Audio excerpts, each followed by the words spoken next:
Eu tinha 17 anos quando entrei para Demolei. Achei que seria algo tranquilo e de boas. Aliás, de certa forma até era. Mas acho que falando assim, as pessoas não vão entender o que se trata isso. Demolei é um grupo formado por jovens entre 13 e 18 anos na maçonaria. Esse grupo tem por meta defender, cultivar e passar adiante os ritos e costumes da maçonaria. É quase como um grupo de herdeiros ou coisa assim. E para fazer parte desse grupo, não precisa necessariamente ser filho de um maçom, ou muito menos ser um parente. Basta ser convidado por um e cumprir alguns pré-requisitos. Dentre esses, é necessário passar por um período de jejum, jurar lealdade e confidencialidade dos ritos. Não é nada do que eu pensava, e muito menos do que as pessoas pensavam. Bem, pelo menos nada com bodes e sangue de virgens, e coisas assim que as pessoas pensam. Na verdade, para mim não foi diferente de outros ritos religiosos que eu já tinha passado. Entrei para a maçonaria a contragosto dos meus pais, que eram católicos fervorosos. Eles diziam que era coisa do diabo, e que eu iria entregar minha alma para o diabo, e ia escarnecer da imagem de Jesus e perder a salvação. Mas mesmo assim, por muita curiosidade, incentivado pelo meu tio e sob a sua responsabilidade, eu entrei. Passado o rito do Demolei, eu recebi uma túnica preta, uma máscara e roupas tradicionais, que pareciam muito com aquelas que o pessoal do Harry Potter usam. E durante meses eu limpei o templo, lavei os banheiros e servi cafezinho para o grã-mestre. Bem, eu não fiz, não vi e nem ouvi nada do que o povo dizia sobre possessões e animais falantes. E já estava ficando até desiludido com a experiência de me tornar um maçom. Afinal, o que eu queria mesmo era descobrir a tal da verdade sobre a maçonaria. Bem, eu me arrependeria por essa curiosidade. Passado um ano em que eu ainda era Demolei, houve então a oportunidade de me graduar e passar para o primeiro nível, para então de fato se tornar um maçom, e assim entrar para a maçonaria e ter acesso à biblioteca dos ensinamentos mais avançado e tudo mais. Provavelmente, se eu tivesse juízo, eu teria desistido naquela noite. Bem, foi numa loja maçônica, que é como eles chamam os templos, em uma sala escura de piso xadrez. As paredes tinham imagens de santo e de anjos, e 7 cadeiras que formavam um círculo onde eu deveria ficar. Antes de entrar, eu fui banhado e purificado, entre aspas, por uma moça muito bela que eu não tinha visto naquela loja maçônica. Parecia ser de fora, mas como ela usava máscara que protegia a sua identidade, eu não pude a ver direito. Mas mesmo assim, era bela como as modelos de revista. E após o dito banho de purificação, eu fui coberto por uma túnica vermelha de seda, e ainda de máscara, eu fui levado ao círculo iluminado por velas. E depois da túnica, eu estava nu. Bem, eu fiquei com bastante vergonha, mas algo parecia guiar as minhas ações. E mesmo com vergonha, pouco a pouco, eu fui retirando as roupas ainda de olhos fechados. Enquanto isso, os homens recitavam algo como um mantra, que não me recordo bem o que era. Me lembro de algumas passagens que dizia: diante do cosmo eu me rendo, deste mundo me desprendo, ao arquiteto me entrego e deste mundo desapego. Bem, fui banhado novamente com um líquido morno, que não vi do que se tratava, mas a sensação era como se uma energia boa viesse de encontro a mim. Senti uma força e poder como nunca havia sentido. O meu corpo estava mudado, meu coração acelerava e a respiração ficou ofegante. Era extasiante e ao mesmo tempo cansativo, mas garanto que era a melhor sensação que já tive. Abri os olhos e vi aqueles homens sentados em suas cadeiras, os seus rostos deformados, como se tivessem com um sorriso enlarguecidos. Uma luz fraca vinha de trás de cada um deles e revelava uma sombra densa, com uma forma definida que ficava de trás das cadeiras. De uma maneira que não consigo explicar, eu não senti temor, e nem uma gota de medo. Na verdade, agora era de fato guiado por uma espécie de voz em minha mente que gerava em mim a vontade de tomar algumas decisões. E dentre elas, o total respeito por aquelas entidades que estavam ali ante a minha presença. Um deles se levantou, desceu da sua cadeira e veio até mim. Retirou a sua máscara e disse que eu agora havia sido batizado pelos deuses antigos e teria por nome o nome que me regia, e dentro da maçonaria eu seria conhecido como Cã, o filho de Caim, irmão de Abel. E em seguida, o homem retirou a minha máscara, me abraçou e em seguida começou a me aplaudir. Bem, todos os outros 6 também retiraram as suas máscaras. E dentre eles estava o meu tio. E todos eles, descendo de suas cadeiras, vieram me abraçar. Bem, eu não entendia muita coisa, mas gostava muito daquele respeito e tratamento deles. Dias e dias após esse ritual, eu era bajulado e tratado como lorde por outros amigos meus que tinham entrado para o Demolei comigo. Aparentemente, o posto que alcancei me daria alguns benefícios. Mas para mim, o estopim foi quando fomos para um acampamento da escola. Era um acampamento da escola para ver um eclipse solar, numa fazenda ali perto. E como era muito longe, e a noite seria de lua cheia, os professores decidiram nos levar para passar a noite neste local. Durante o dia, foi tudo bem, inclusive durante o eclipse. Mas quando a noite caiu, as coisas saíram do controle. Bem, eram quase 2 da madrugada. Eu estava com uma garota que eu gostava um pouco, e nós estávamos afastados da fogueira e do pessoal. E foi quando eu vi correr próximo da gente algo que parecia ser muito forte e grande. A garota que estava comigo achou que se tratava de alguém querendo nos assustar, mas eu sabia que não era nada disso. Na verdade, se tratava de algo mais complexo.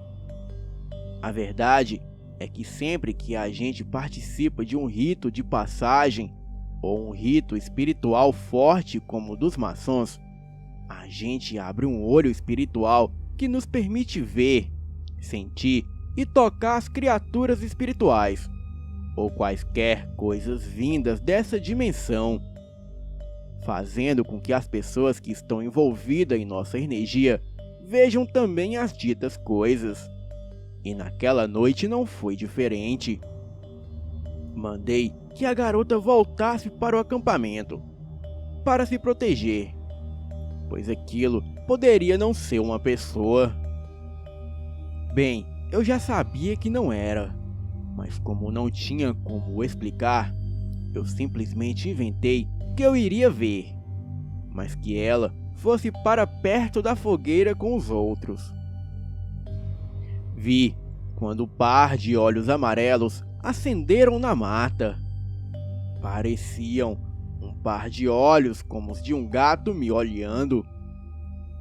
Fiquei encarando aquela coisa e repetindo comigo a oração de São Bento para repelir as forças malignas.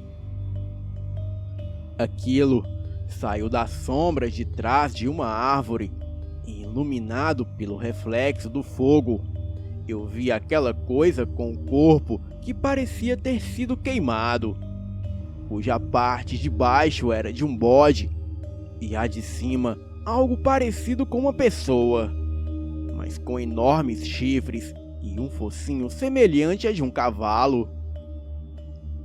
Bem, não senti medo ou temor. Eu lembrei do sentimento que senti na maçonaria naquela noite. Aquilo veio até perto de mim, cheirou o meu corpo e esfregou seus pés ou patas, seja lá o que for, no chão. Fez um gesto mostrando os dentes, até que eu olhei na sua face e mentalmente o expulsei dali, com palavras que não pertenciam a mim. Era como se algo sussurrasse em minha mente. E isso se prolongou por meses, e por onde eu andava eu via coisas, seres e também, em algumas pessoas, eu as via até como se no lugar da pessoa fosse algo de outro mundo. Era como se eu enxergasse como aquelas pessoas realmente são. E hoje eu compreendo que muitos os chamam de Grey, Anunnakis, reptilianos e outros nomes alienígenas. Certa vez, me lembro de ver um garoto que estava na beira de um prédio, pronto para pular. As pessoas gritavam, pedindo para ele não fazer aquilo. E eu via, enquanto seres magros e pálidos ficavam embaixo do prédio, chamando ele, como se quisessem que ele pulasse. E durante noites, eu escutava uivos amedrontadores em volta da minha casa.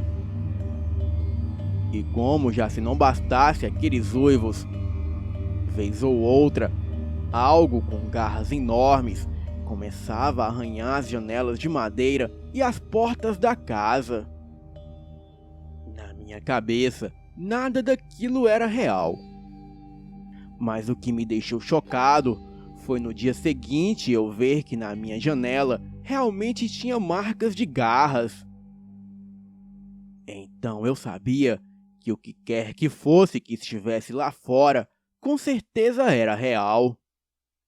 Bem, não demorou muito e eu comecei a desconfiar que eu estava ficando louco.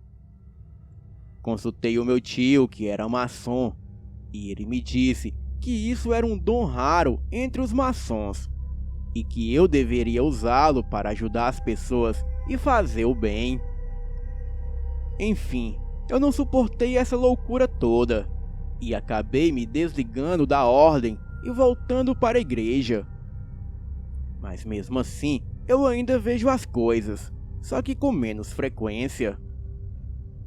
Ainda tenho sonho com grandes cães negros tentando me levar para o inferno. E os uivos e passos pesados em volta da minha casa durante a noite ainda continuam. Bem, eu até tentei não dar muita importância para isso. Até que em uma certa manhã, o cachorro do vizinho foi encontrado morto e com seu corpo todo dilacerado. Acredito que o que quer que tenha passado por minha casa durante a noite, com certeza era algum lobisomem ou outra criatura. E como não teve êxito para entrar na minha casa, essa fera foi até a casa do vizinho e matou o pobre animal. Sinceramente, hoje em dia eu penso que tem coisas em oculto que devem ficar no oculto. E sabe-se lá porque eu vejo essas coisas. Bem, era muito melhor quando eu não as via. Pois pelo menos naquela época eu tinha paz de espírito. Quando questiono as pessoas se elas veem as mesmas coisas que eu, todos negam. Pergunto à minha família se eles escutam aqueles uivos durante a noite e eles dizem que não. E quando mostro a eles as marcas de garras nas janelas e nas portas do lado de fora, eles acham que sou eu que estou fazendo tudo aquilo para forçarem eles a acreditarem em mim. Eles acreditando ou não, eu sei que tudo isso é real. Boa noite.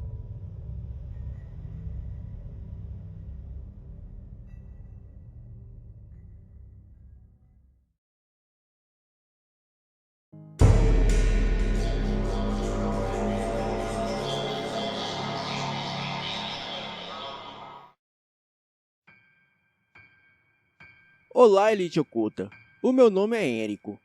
E hoje irei contar de quando dei de cara com algo que não era deste mundo. Na época, eu tinha 8 anos de idade. Estava indo no sítio da minha tia, que fica em Jaci, no estado de Minas Gerais. Bem, era numa manhã de sexta, e eu estava de férias. Estava no carro com os meus tios, e de repente eu vejo um homem correndo pelado através da mata. Eu olhava diretamente pela janela e ele me encarava de volta, com um olhar arrepiante. Mais tarde, eu vejo ele rodeando o nosso sítio. Imediatamente, eu contei para o meu tio. Na época, o meu tio era militar e foi logo mandando aquele homem embora. O homem disse que estava procurando comida. O meu tio negou, pois não confiava em estranhos. E daí, o homem logo disse que ele e a sua família pagariam caro por não ajudá-lo. O meu tio achou aquela atitude muito estranha, pois quem ameaçaria uma família por tal motivo? O meu tio, após relatar o ocorrido para a minha tia, disse para ela ficar tranquila, pois ele possuía diversas armas em nosso sítio. Ao cair da noite, eu logo começo a escutar urros ao longe, e cada vez mais eles ficavam mais altos, parecendo que algo se aproximava à medida que os urros aumentavam. Era 1h30 da madrugada, quando aquela coisa se aproximava. Eu escutava vários passos pesados do lado de fora da casa e parecia que algo enorme a rodeava. E alguns minutos depois, algo começou a forçar a porta, batendo seu corpo contra ela. A casa do sítio era muito reforçada e aquela criatura não conseguiu arrombar a porta. Graças a Deus, depois disso, nada mais aconteceu por 2 dias. Até que em uma certa madrugada, novamente, eu escuto urros ao longe. Só que desta vez, parecia que essa coisa estava enfurecida.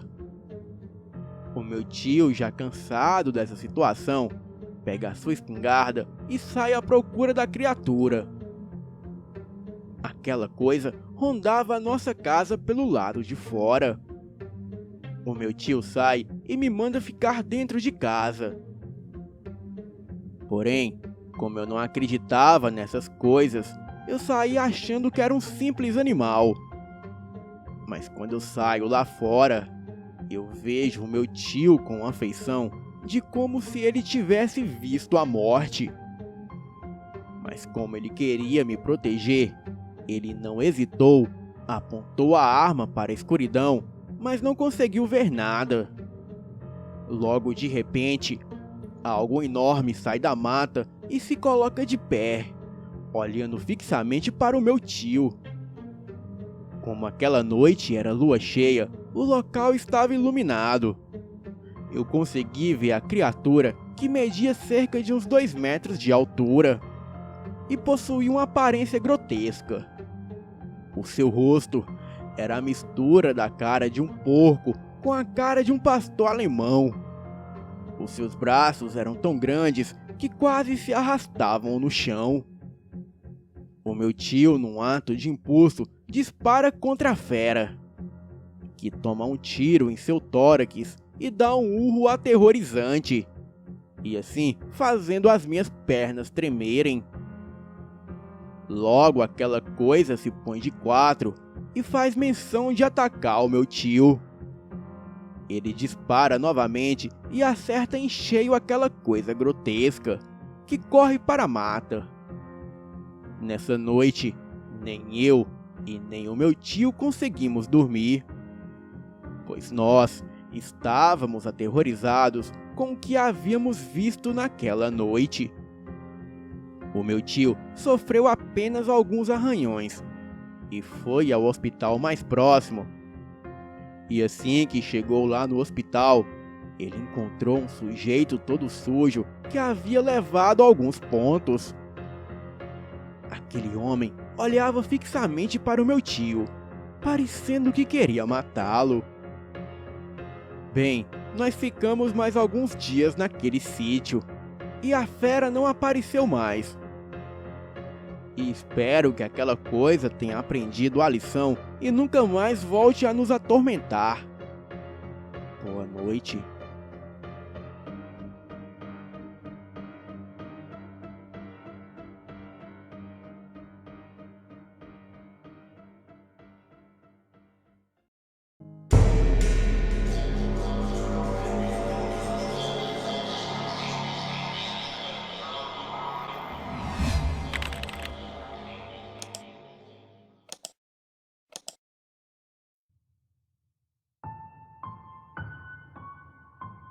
O que estou prestes a contar não se trata de uma fanfic, muito menos algo imaginado ou criado.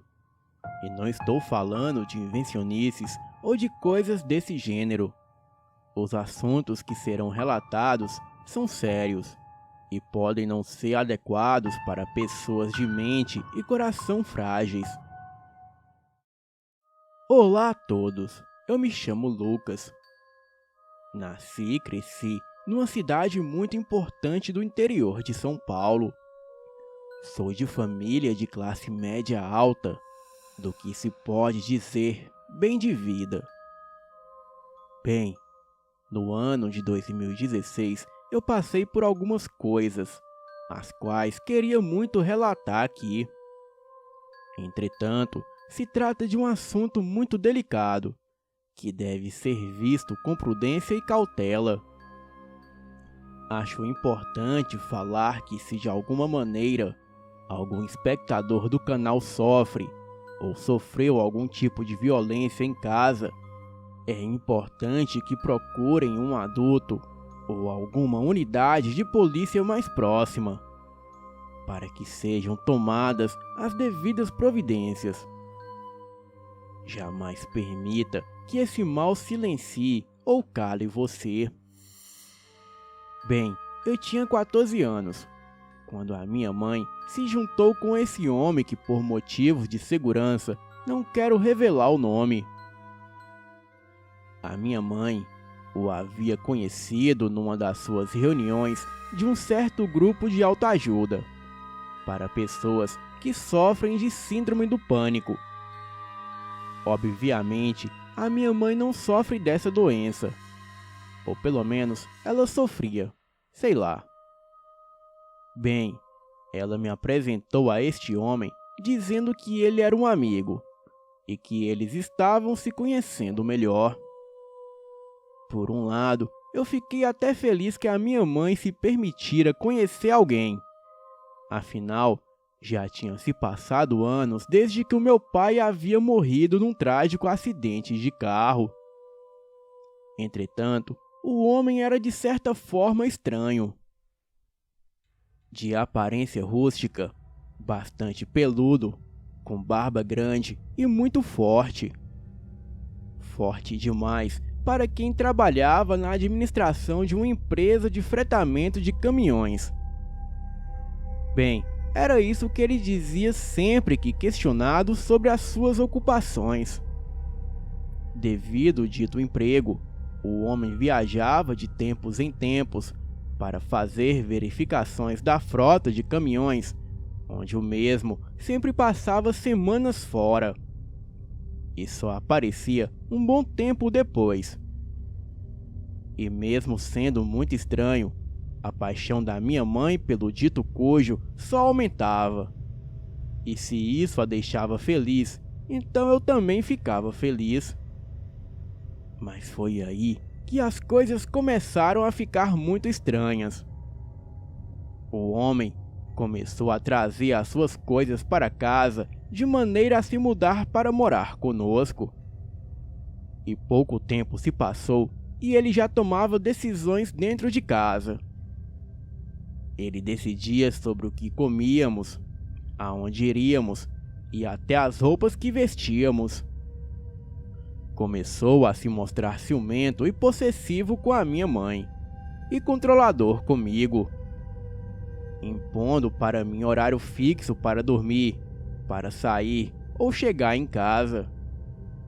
Coisas que até então nem o meu verdadeiro pai havia feito. O homem estava começando a me incomodar. E eu estava percebendo que a paixão da minha mãe por ele estava tomando proporções exageradas. E foi quando, numa discussão deles, por conta da minha mãe não querer que ele viajasse, bem, nessa discussão, ele se exaltou. Segurou as mãos da minha mãe, fazendo pressão contra a parede e gritando com ela. Para mim, este foi o estopim para uma reação. Reação essa que quase custou a minha vida. Quando vi que ele estava agredindo a minha mãe, eu fui para cima dele com todas as minhas forças, o empurrando e o derrubando no chão. O homem, muito surpreso e enfurecido, se levantou esbravejando e atirando pratos e copos no chão. Ele estava totalmente fora de controle. Os seus olhos, que antes eram de um verde claro, estavam cercados de pontos vermelhos das veias que estavam cheias de sangue, dando a ele um semblante monstruoso. E mesmo assim, mesmo com tudo isso, a minha mãe ainda o protegeu, me pedindo que eu fosse para o meu quarto e ficasse ali para não o aborrecer. Tomado de raiva e desapontamento, ao invés de ir para o meu quarto, eu saí para a rua correndo com a minha bicicleta. Naquela hora, eu não sabia muito para onde ir, ou se mesmo iria para algum lugar. E tudo que eu queria mesmo era sair dali. Eu estava andando perto de um parque que tem dentro de nosso condomínio. Um parque desses para pessoas correrem. Um lugar que durante o dia era lindo, mas à noite era simplesmente aterrorizante. Mas a minha raiva era tanta que nem sequer eu percebi que estava entrando numa grande armadilha. As nuvens carregadas e o vento com cheiro de terra anunciava que a chuva logo se aproximava. E eu estava tão distraído disso tudo que hora após hora eu entrava cada vez mais dentro da floresta que havia ali no parque. Pedalei por horas até perceber que, além de estar indo muito longe de casa, algo estava me seguindo sorrateiramente por dentro da mata. Ouvi galhos se quebrarem ao meu redor, e um odor de cachorro molhado e carniça, e um grunhido baixo como de um gato me cercavam. Apanhei o meu celular para iluminar as redondezas.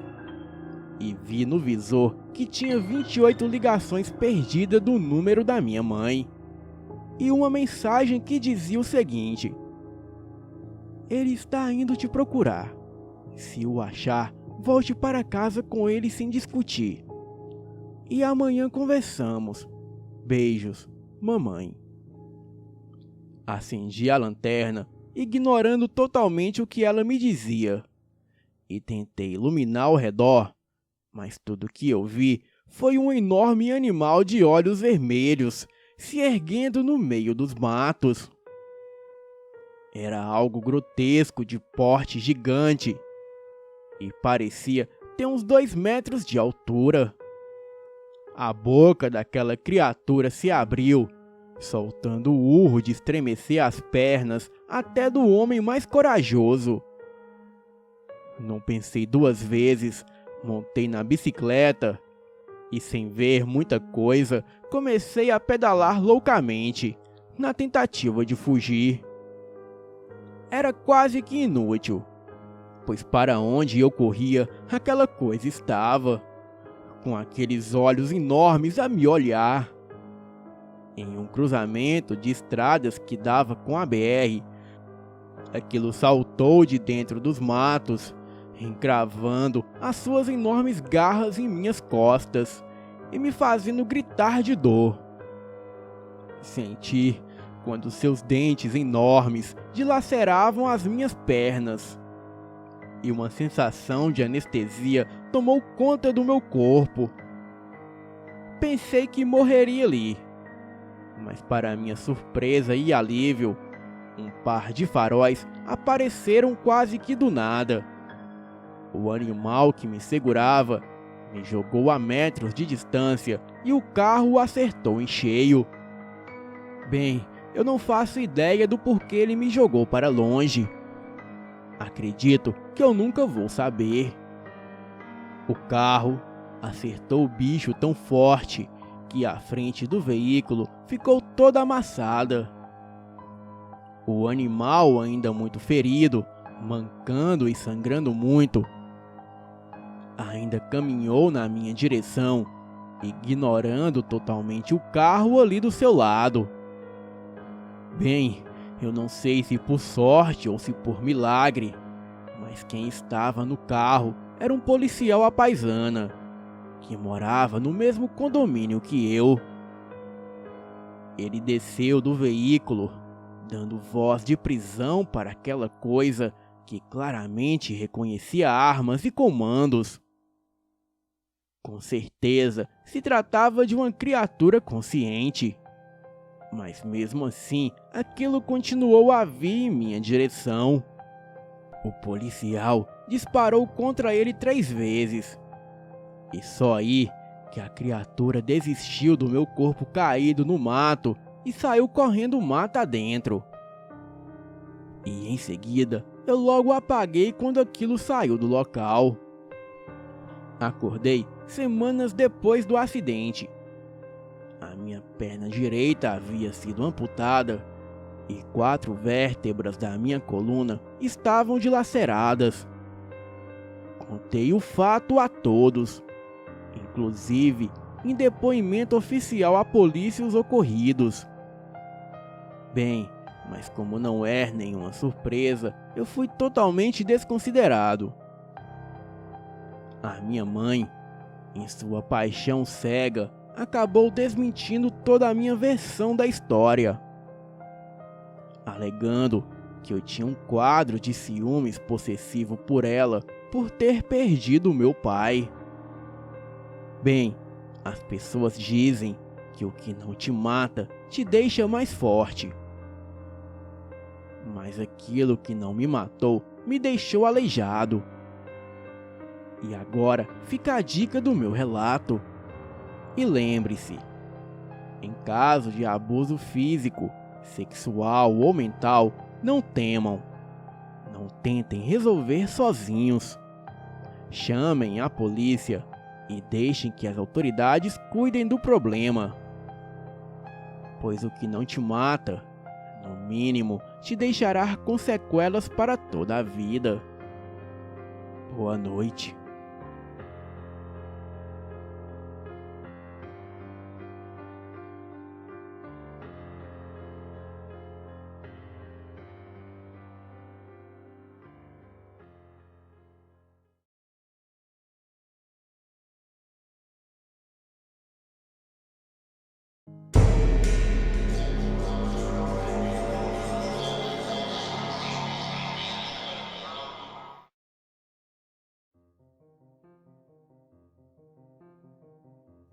Era por volta de meia-noite, quando comecei a ronda na região da orla da praia. Bem, eu sou vigilante daquela região desde os meus 17 anos, de maneira irregular. E desde os 25, como vigilante particular regulamentado, segundo as leis de trabalho autônomo do estado de São Paulo. Naquela noite, havia algumas motos aquáticas, deixadas por alguns rapazes que moravam em apartamentos beira-mar. E como os mesmos haviam conversado comigo mais cedo para que eu desse uma olhada em seus equipamentos, incluindo as motos aquáticas, eu decidi começar a vigilância pela parte da orla, onde estavam os equipamentos. Bem, era uma noite quente de lua cheia de verão, como de costume. O movimento na orla era um pouco até bem tranquilo. E pouquíssimas pessoas estavam na rua naquela noite. E assim, fazendo de minha noite de trabalho até então apenas mais uma como tantas outras. Entretanto, durante a segunda ronda, por volta de 1 da madrugada, eu comecei a ver algo que corria a uns 130 metros de distância de mim. E devido à distância, tudo que eu vi foi um vulto negro muito grande correndo em direção aos equipamentos, de maneira estranha. Então, achando se tratar de alguém tentando roubar, eu decidi me apressar em ir de encontro com o que eu pensava ser uma pessoa normal. Soei o meu apito e esbravejei palavras de ordem. E quando cheguei nos equipamentos, encontrei um senhor de aparentemente 50 anos de idade. A sua estatura e porte físicos eram bem avantajados e definidos. Porém, a aparência de sua pele era algo meio pálido. Ele usava uma calça bastante folgada com um velho cinturão de couro e sem camisa. Quando me aproximei, o senhor estava amarrando seu cinto, o que me levou a pensar que ele estaria mijando ali. Pedi que o mesmo se retirasse do local, pois se tratava de uma área particular e não era permitido que pessoas sem autorização adentrassem e tampouco urinassem naquela região da praia. E aquele senhor, compelido de muita fúria, me respondeu que ele estava naquela região muito antes disso tudo e que de alguma forma eu pagaria por ser arrogante com ele. Bem, acontece que como segurança, às vezes a gente no calor do momento acaba exagerando. E naquela noite, sendo ameaçado por aquele senhor, eu acabei exagerando e sacando meu cacetete. E enquanto ele saía, eu o empurrei. E aquele senhor acabou tropeçando e caindo. Tentei ajudá-lo a se levantar, mas ele, com muita fúria, começou a gritar palavras que eu não entendia. Coisas que pareciam aquelas palavras de filme de terror. E então começou a caminhar em minha direção, apontando seu dedo em minha cara. Em seus olhos, tudo o que eu vi foi muita fúria, ódio e muita desgraça. Senti o meu corpo gelar e a minha mente me alertava para um perigo iminente. Os meus lábios secaram. Então eu engoli a tensão a seco. Saquei o meu revólver calibre 38 do coldre, apontando para o homem, o mandando se afastar de mim e dando contínuos passos para trás. Senti um calor imenso na nuca, um frio na espinha, e as minhas mãos suavam e eu tremia como se fosse confrontado por algo muito perigoso. Na minha frente, o senhor ainda esbravejava palavras estranhas, entre gritos e suspiros. E isso durou por uns 10 minutos, até que aquele homem deu as costas para mim e saiu correndo em direção a um beco que passava entre os prédios da orla. E assim, sumindo de minha vista em segundos. Me lembro de ter pensado naquele momento como aquele senhor estranho que parecia ser de idade e de aparência frágil poderia me afrontar daquela maneira. Além disso, a sua corrida foi tão rápida quanto a de um maratonista. Mas mesmo depois dele sumir de vista, o meu corpo ainda estava ansioso. A minha respiração faltava aos pulmões e o meu coração estava acelerado a um ritmo de alerta constante. E toda essa sensação me acompanhou madrugada adentro. Bem, já passava das 3 da madrugada e eu já não estava mais em patrulha. Agora eu estava na guarita de segurança, cochilando sentado na poltrona, quando senti como se algo me observasse pela janela da guarita. Acordei assustado e novamente me veio o frio na espinha e o calor na nuca. As minhas mãos e os meus pés suavam frio e de longe eu vi um par de olhos amarelos me observando por entre as motos aquáticas dos rapazes. O meu corpo entrou em êxtase e eu senti um sopro frio no meu ouvido. Levantei da cadeira, apanhei o meu casaco e cacetete, coloquei a arma no coldre e comecei a caminhar na direção dos equipamentos. Comecei a esbravejar palavras de ordem novamente, mas dessa vez o que estava ali não era uma pessoa. Eu vi que aquilo não se movia e só ficava lá me olhando enquanto eu caminhava. Eu estava a uns 40 metros, quando aquilo saiu de trás de uma das motos, vindo para próximo da luz de um poste. Quando vi a calça amarrada pelo cinto, eu logo soube. Sabia que aquela criatura de mais ou menos 2 metros de altura que estava ali em minha frente era aquele senhor o qual eu discutia mais cedo. Ele havia se transformado em uma coisa grotesca. Era muito alto, tinha grandes braços dianteiros e pernas como se os joelhos fossem invertidos. Da sua boca saía um longo focinho e da sua cabeça orelhas pontudas.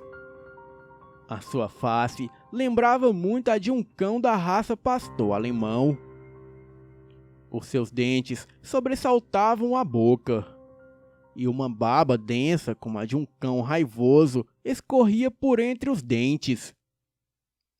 Os seus olhos eram de um amarelo gelado, que refletia a luz da lua. Aquilo saltou para cima de mim na tentativa de me abocanhar. Em um forte impulso, eu lhe dei uma pancada forte com o cacetete, que fez aquela coisa recuar grunhindo e gritando. Porém, aquilo não desistiu. A criatura tentou dar a volta para me pegar por trás. Aquela coisa era algo muito rápido, e ora estava à minha frente e ora estava vindo atrás de mim. Eu, em uma tentativa desesperada, dei 3 tiros na direção daquele vulto, mas não foram o suficiente para acertar a criatura. Mas quando aquilo se aproximou, eu consegui lhe acertar em cheio um único disparo. Então, enquanto aquilo agonizava e rolava de dor no chão, eu vi a oportunidade de correr para me salvar. Saí correndo em direção à guarita e em seguida ouvi aquilo se pôr de pé e vir correndo em minha direção. O meu medo era tanto que nem para trás eu olhei. Fiquei ali quieto, trancado na guarita, enquanto aquela coisa tentava derrubar a porta. Aquilo pulava, saltava e arranhava a porta da guarita. E a única coisa que eu podia fazer naquele momento era orar para Deus me tirar daquela situação. Aquela coisa tentou entrar pela janela da guarita, mas quando quebrou os vidros, acabou se machucando e deixando um rastro de sangue. Aquela criatura não desistiu, e como vingança por não conseguir me matar, ou numa tentativa de chamar a minha atenção, eu não sei, mas aquilo foi para as motos aquáticas e arranhou elas todas, estragando cada uma delas. Eu, ali em total pânico, só observava o ódio daquela coisa. E pensando que eu não conseguiria explicar isso tudo e perderia o meu emprego. Enfim, depois daquela coisa destruir todas as motos, aquilo foi embora. No dia seguinte, quando me interrogaram sobre os fatos, eu aleguei não saber de nada. Então, o meu chefe concluiu que eu deveria estar dormindo no horário que eu deveria estar fazendo a ronda. E assim, eu tomei uma advertência do trabalho e uma suspensão de 3 dias. Mas mesmo assim, eu nunca mais voltei para aquele trabalho. E hoje, eu trabalho como segurança de um supermercado. Porém, eu trabalho durante o dia. E nunca mais na minha vida eu trabalharei durante a noite. Boa noite.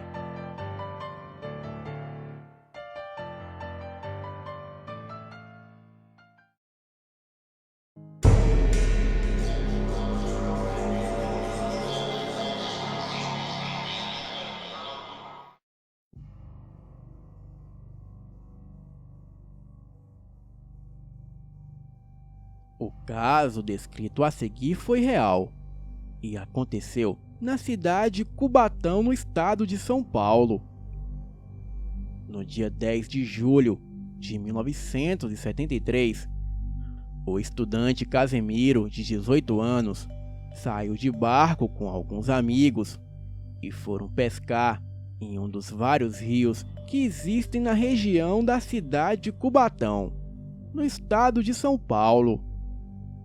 Bem, estavam todos conversando alegremente no barco, quando em um determinado momento, o Casemiro perde o equilíbrio e cai na água. Os seus amigos ficaram apavorados com o acontecido e correram para tentar retirá-lo do rio, mas era tarde demais.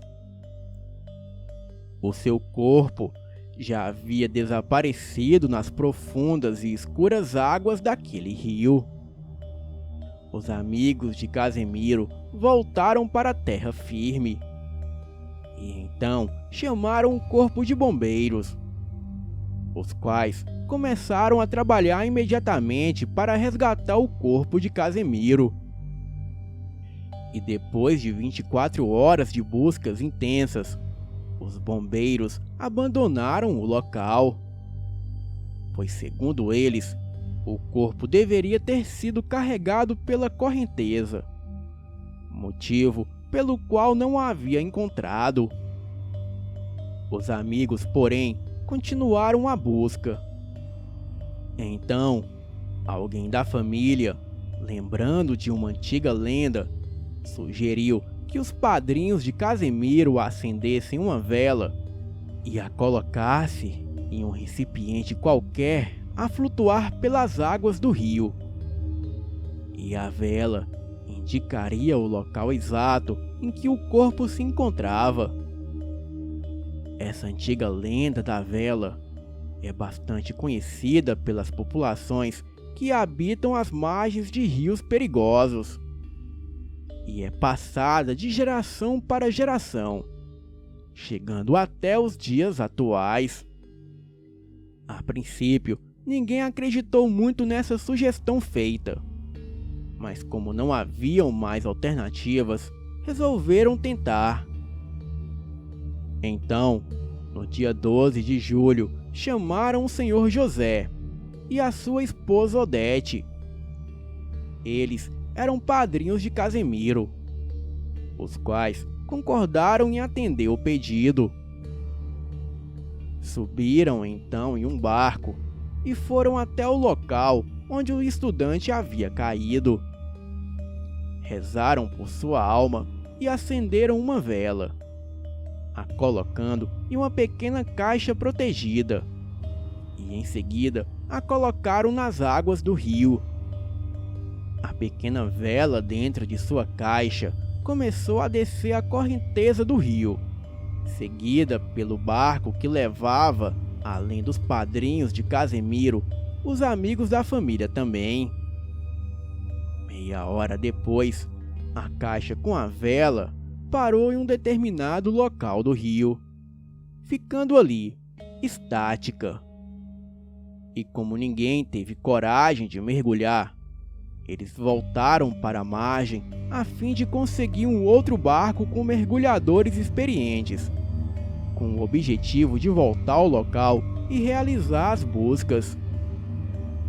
E quando os mergulhadores chegaram para realizar o trabalho, já não era mais necessário, pois o corpo de Casemiro havia emergido à superfície, no mesmo local indicado pela vela. A vela havia cumprido a sua missão. Boa noite.